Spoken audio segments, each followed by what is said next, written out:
right, welcome to 5.1. This is the first part of this lesson. Update your table of contents and give yourself a title page. All right, anything that is in green you need to copy down. Same here, anything that's in green, copy that down.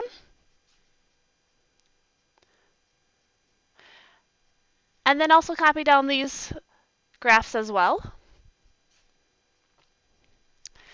And then the last thing you need to copy down are these concepts. Okay, we're ready to get started on a problem. So we've got an equation and we need to graph it using a table. They give us a table to start with, but if you're doing this from scratch, you're just going to randomly pick numbers to put in there. So they've got some numbers here, -3, -2, -1, 0, 1, and so on. And we're going to just plug those numbers into our equation and then find out what it equals and then plot the point. So they showed us -3 as an example. So you could either do this in your head, or if you struggle, you can just pull out your calculator and type it in as shown. Parentheses are necessary, so make sure that you use those. And so when you type that in, you should get -1. And so we've got the point -3, -1. And now you need to pull out your graph paper, and we're going to go left 3 and down 1. There's our first point. Okay, now we're going to do the same thing for -2. We'll substitute that in for x. So -2 squared plus 3 times -2 minus 1. Again, you could do this in your head or pull out your calculator, and you'll get -3. So now we need to plot the point -2, -3.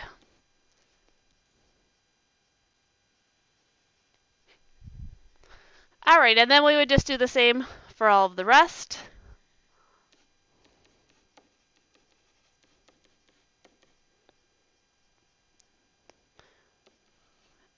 The one for -1 would be -3 again.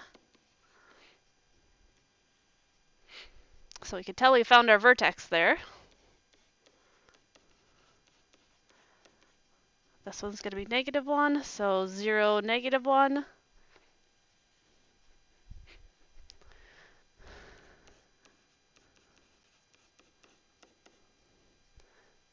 And that will be 3. So 1, 3.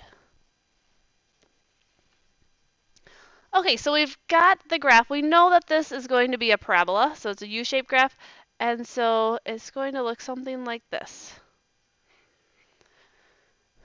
And then there's our graph. Okay, so now the table works, but this one only worked because we picked points around the vertex. And we have to have the vertex, otherwise we will not be able to figure out the U-shaped graph. So a better way would be to find the axis of symmetry, because our vertex will always lie on the axis of symmetry. So you wrote down notes earlier that said x equals -b over 2a is the axis of symmetry. Okay, so looking at our function that we have there, it's not in descending order, so I'm going to rewrite it in descending order. And then when it's in descending order, we can see the first term is going to be a. So a will be 1, b will be -4, and c will be 2. All right, let's fill that in. So it's going to be -4 over 2. A is 1. So that is going to be 4 over 2, or just 2. So that means that we have a line of symmetry at -2. So the way that you would write the axis of symmetry is to say x equals 2. All right, so let's put a dotted line on our graph at 2. This dotted line really isn't part of the graph. It's just the line that we know it's going to be symmetric about. Now when we start making our table, we want to include 2 because we know that that's an important value. Okay, so now we're going to substitute 2 into the equation. You can either do it in the original one or the one we put in descending order. I'm just going to go with the original one.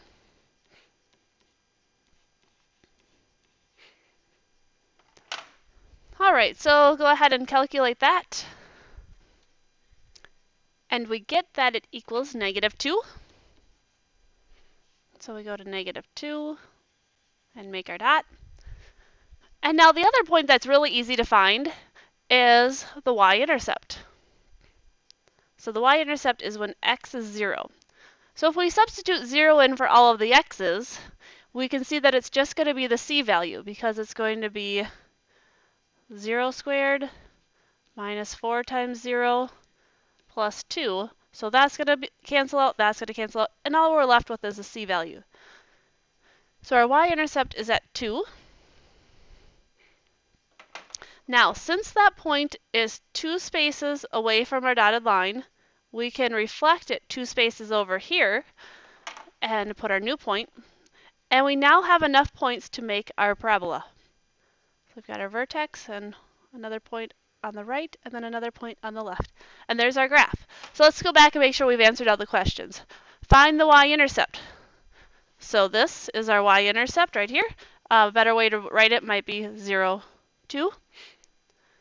The equation of the axis of symmetry, we have that right here. And then the x-coordinate of the vertex. Well, the x-coordinate of the vertex we listed right there. So we could write that it is 2. And it didn't actually ask for it, but the vertex would be 2, -2. That might be another question that could be asked. All right, this is the end of the first video. There is another video, so make sure that you go and watch that one as well.